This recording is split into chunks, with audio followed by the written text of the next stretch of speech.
This week, Fitbit is releasing not one or two, but three new wearables, including what we will be looking at today, the very slim and for the very first time, very colorful Inspire 3 health and fitness tracker. Now, the Inspire 3 is the most simple, most basic, and lowest cost fitness tracker in the Fitbit lineup. Well, besides the Fitbit Ace 3, which is designed for kids. Now, it is a bit more expensive than some other trackers, but there is a lot to love about this new Inspire. From the new colorful touchscreen with an optional always-on display, additional sensors for blood oxygen tracking, sleep and stress analysis, along with more basic step, calorie, and workout tracking, and of course the impressive battery life, which can reach up to 10 days. But does it do enough to justify its $99 price tag? Let's find out in our review of the Fitbit Inspire 3. First off, the Inspire 3 comes with a silicone band featuring one of three colors: Midnight Zen, Lilac Black, and Morning Glow. Also appreciated is that the band you get has both the small and large sizes included, so you don't have to worry about getting the wrong size or anything when you order. And these bands have a very quick and easy release, and there are a variety of additional bands that the Inspire 3 can work with. There's even a nice little clip that you can get if you just want to track your steps and aren't interested in your heart rate or sleep tracking. It's a very thin fitness tracker at less than 3/4 of an inch wide, and it somehow manages to make my Fitbit Charge 5 look bulky and my Garmin look comically huge. So if you like a thin design, it doesn't get much slimmer than this. Now, the new color display here is really the standout improvement over the previous colorless Inspire 2.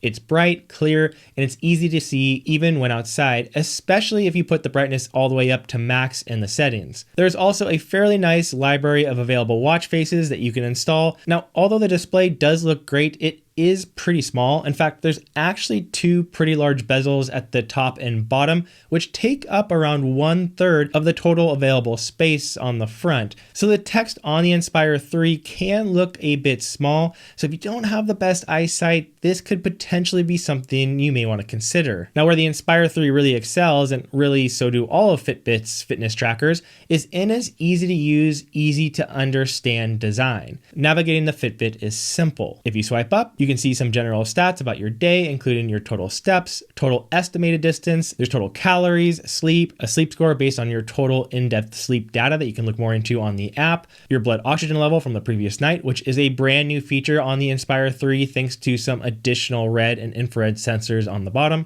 And if you swipe down, you can adjust various settings like turning on the DND or do not disturb mode, because you can choose to get alerts about text or phone calls on here if you'd like. There's a water lock mode, sleep mode. You can adjust the vibration levels, and as I mentioned, the screen brightness, and my personal favorite setting, the always on display, which will decrease that 10-day battery life quite heavily, bringing it closer to 3 days. But I love an always on display, and 3 days isn't too bad, so I prefer it. And the always on display does turn off at night, and the time that it automatically turns off can be customized as well. Swiping to the right from the main screen allows you to scroll through various functions that you have enabled, like your phone notifications, workout tracking, guided breathing, alarms, and timers. Now, for workout tracking, you can choose 6 categories to display here from among 20 available types, which you'll need to choose and adjust which ones you want on the app. Now, for outdoor modes like running, it does have connected GPS capabilities, which means it will use the GPS on your phone to be able to show you real-time distance as well as your current pace, and of course your current heart rate and heart rate zone. It will auto-recognize certain workout types, and you can adjust the settings on those to better enable or disable that auto adjustment. You can adjust which voice cues you'd like to get, like average pace or time, and set how frequently you'd like to hear them. You can adjust your max heart rate, set a custom heart rate zone that you want to stay in for training, and also new here is that you can enable notifications for irregularly high or low heart rates. So a lot of flexibility. The Inspire 3 is also good for swimming as it is resistant up to 15 meters. Now, after a workout is over, you can go into the Fitbit app to find a nice overview, and while the information presented here is very simple and very basic, it is very well organized, and for somebody who just wants or just needs the basics, this is fantastic. Now, the one big downside of the Inspire 3, and this goes with all the Fitbit fitness trackers, is that it still is unable to broadcast your heart rate to other devices. So if you use fitness equipment from like Peloton or Nordic Track or anybody like that, you won't be able to connect your Fitbit to that equipment during your workouts. Also on the Inspire 3 is a guided breathing app, which will take you through a 2-minute exercise, which I actually found kind of useful. It'll track your current breathing rate and then have you time your breathing alongside it. And if you do well, it'll give you color feedback and then slowly adjust and take your breathing rate lower and lower. And at the end, give you a nice little summary about where your heart rate was when you started and when you ended the exercise. It's nothing fancy, but it is a nice feature for those days when you're especially stressed and need a bit of help to get things under control. Now, while everything is kept super simple and straightforward on the fitness tracker itself, there is a lot more health and fitness data that you can dig into on the app. And I really like this approach for most people who would be interested in the Inspire 3, as I don't think you really want or need to have to dig too deeply into all these metrics all of the time. And I like the separation between the wearable and the app, because even though there are more in-depth features, they don't overcomplicate the basic tracker. Now here you can dig further into your sleep analysis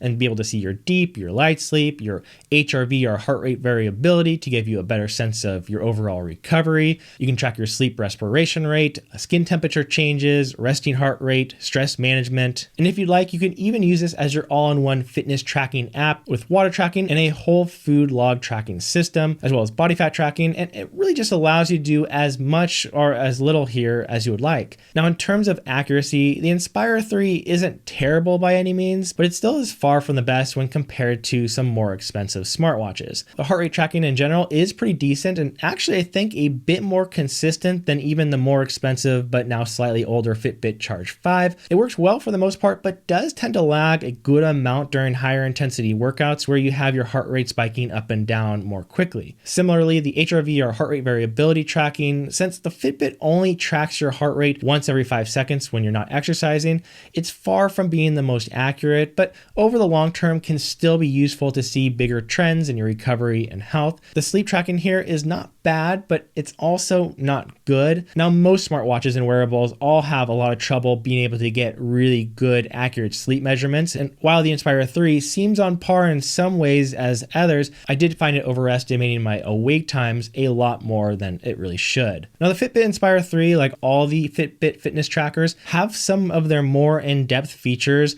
locked behind their Fitbit Premium service, which after the 6 free months that it comes with will cost you $10 per month if you wish to continue. And these premium features include your daily readiness score, which includes some tracking that goes into that, like your HRV, the advanced sleep analysis, a wellness report, video workouts on the app, games and challenges, and access to recipes. And I know most people aren't a fan of this paywall for these features, and honestly, it does feel a bit much, especially for a fitness tracker like the Inspire 3, which costs less by itself than paying for an additional year of this membership. But overall, if I were to rate the Fitbit Inspire 3 on a scale of must buy, wait for a sale, wait for a deep sale, or never touch, I would definitely say it's a buy. It's not the cheapest fitness tracker on the market at $99, but given how much it has to offer and its fantastic, easy to use design, and you may have heard me say this before, but Fitbit is the only smart wearable that my mom can actually use, understand, and navigate pretty well. So that simplicity is very much appreciated. And overall, just a solid improvement over the previous Inspire 2 with that nice, bright, and colorful display and additional functionality like that blood oxygen tracking. A solid fitness tracker overall, and again, perfect for you or somebody as a gift